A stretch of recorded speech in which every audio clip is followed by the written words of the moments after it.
Oh shit. Here we go yes, again. we're back in the building. Hello, I'm Echo.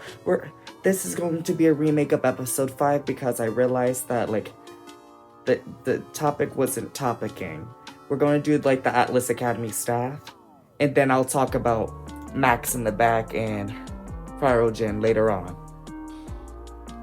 in another video, because this video has too many characters in it as it is. The last one had, what, 3 characters? Too much. But let's get back to the video. Goodbye. She's alive! Alive! Martha Clark, codename Dr. Marvelous. Abilities Technopathy. Martha Clark is one of the original Dr. Marvelouses, coming up with the idea with her husband Rory. The two began their hero journey on the rise of psychic revival, facing discrimination for mostly Martha's powers. She created the academy to protect her children and other psychics, to teach them how to control their abilities with her staff. She also helped produce the first lines of teen heroes. Her goal was to reduce the crime in San Sombras, to showcase that psychic fear was unnecessary until the city banned vigilantes in general. After that, the Clarks took a trip, and then a horrific accident occurred, leaving Martha's daughter and her husband and son missing for 2 months after that. After she changed, growing plotting cold, at times almost sardonic. Alright, so this is the headmaster and also the founder of the academy. She's basically the Charles Xavier of the whole entire academy. She's making groups with different teams. She's making several different teams. She's making all these different classes for them. I wanted her to give that mad scientist vibe. I mainly use Dr. Frankenstein for it, because that's why I use the she's alive, because that's almost spoilers, but she does similar things like that with some of her androids. And also she has tentacle arms, because we gotta put a sliver of Doc Ock in there. She's mostly that cheerful evil person in the back. That's how she is.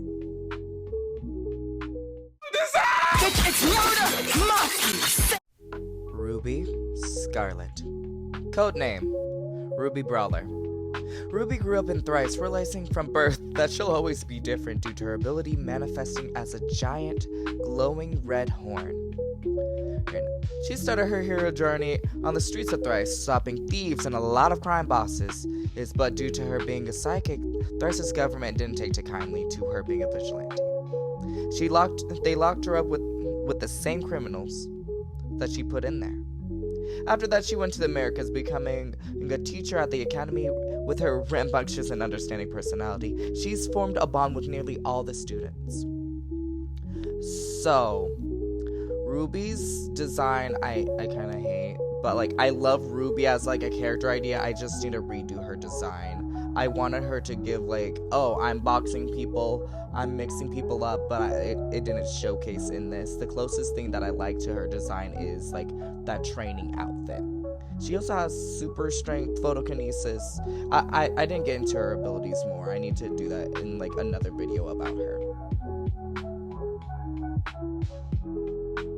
Welcome to hell, motherfucker! Micah Lucian, codename Driftwood. Micah was a private investigator in Louisiana. During one case, he came into contact with the spirits of the swamp, making a deal. This deal gave him the ability to basically control and transform into plants. Due to this deal, he's also connected to the dark forces of the universe. Since his niece is the only psychic in their family, and also having a mystical affinity, he took her in underneath his wing and became a professor at the academy, teaching criminology and magics 101. Lucian, he's a mixture of a lot of things. He's John Constantine, he's Swamp Thing. I wanted to make sure that also he's part Jabber. Those are just his inspirations. I wanted to make sure that he feels like his own superhero. He's full on in the swamps. He's more of if Swamp Thing and Jessica Jones were fused together. He is investigating those swamps like no one's business.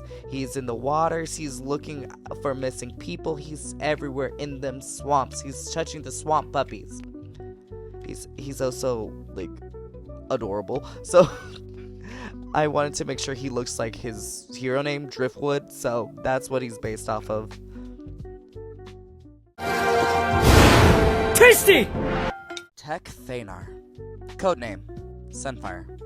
Tech is the Psionian heir to the first kingdom of his planet, Sitov. If it weren't for his sister Psionian Cressing, basically destroying their planet and sending both of them to Earth, he would be there right now. Tech landed in Brazil, growing accustomed to their language and culture. Later on, he went to the USA, finding his sister Tavnar, otherwise known as Solaris. Their relationship kind of decayed after Solaris destroyed their planet. When she did such, she lost her memory, not remembering their planet, not remembering she had a brother. Tech's been very wary of her. Then she kind of gained them back in through a traumatic experience. And her and Tech got into a fight and they haven't spoken since then. After that, like, Tech's been, like, the gym coach for Atlas. He's basically...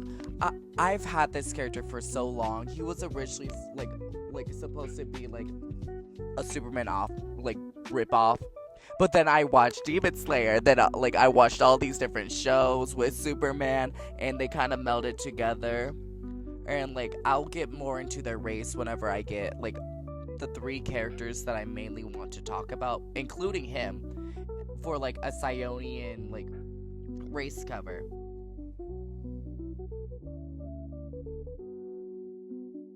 What the fuck is going on in this neighborhood? We don't get down like that. Honshu. Codename Blizzard. Han was born to a Chinese-American household looking for some normalcy, as they can with their preteen daughter beginning to summon snowstorms in their living room. Han wasn't too thrilled about it, nor was her family. They had major expectations for her. Her parents moved to the Americas so their children can succeed. Han, being a psychic, needed to be suppressed and hidden. And she did such. The more pressure her parents brought onto her in maintaining control of her abilities resulted in a catastrophic psychic catalyst that froze over a quarter of San Francisco. With a quarter of the city in winter, Han was arrested and deemed a bioterrorist. When she got out, she began her vigilante career, stopping crimes in the shadow. Later on, Dr. Marvelous noticed her and recruited her for her mentor program since she had such great control of her abilities. Han gained the title Blizzard. Although hiring Han as a mentor brought some backlash to the academy, Han has done everything to prove to everyone that she is a hero and mentor in control of her powers. Okay, so Han, I just came up with her on the spot because I realized I have, like, a lot of elemental, like, ability users, and I wanted to make sure that she, like, that there's someone there. And I kind of snatched up the whole Elsa, like, I can't control my abilities, I'm afraid of it, and put that on her. I have a lot of, like, inspo. I snatched a White Snake. She got some White Snake in her.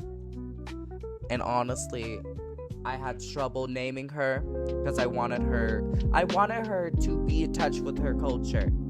Every time, like, I do, like, a character, I want them to be in touch with their culture because diversity matters to me. I want them to be in touch. Yeah. Blood isn't suitable for combat, but it's real useful for other things. Luca Corvus. Codename Bright Blood. Luca is a psychic with the ability to heal with his blood. Luca is a doctor by day and a vigilante by night. His costume appearance strikes fear into criminals, while Luca heals the victims of said criminals. Later on in life, Luca was noticed by Dr. Marvelous. She took him onto her team as the practical nurse of the school, and he also mentors several children and who has similar abilities to him. So Luca, he was after that. I'm sorry. I was like, let me get like a nurse or somewhat like a healer on here, but I need to make this healer evil. Well, he's not evil per se. He's just like, he's Batman. He's scary, but he's good. And I also included like inspirations of like a lot of things, like Koya from Tanganaki or Tauganaki. I'm not too sure how to pronounce it. Blight, Scarecrow, Lust, and the Plague Doctors. I'll give you that. Okay, this is where we get into unscripted territory. So this is the Academy. Basically, this is my version of Charles Xavier's like Academy, where like basically all the psychics of San Sombras come here to be trained, or psychics all around the world, to be real honest. For example, Hayes, she's from India. Like everyone, like a lot of psychics are just up here. And like I did not mean to make this kind of look like heaven with the golden streets and stuff. It just looks like that. I don't know why I chose this color palette. I chose gold and purple. I snatched it up from Hasbin Hotel probably. I really much like this because it stemmed from like an old idea from like my previous Blacklights project that I really wanted to make a comic for, but I put it to the back burner to work on this so I can have my first comic out. But like the Ren Academy, it has everything. It has like a whole entire like, what is it called? A training room. It's like the globe, like in this video right now, like it's the whole entire training room, the shabam. It could shapeshift into like different cities and everything. Yeah, I wanted to make sure like that is well known for how it is. And also like there's cameras everywhere.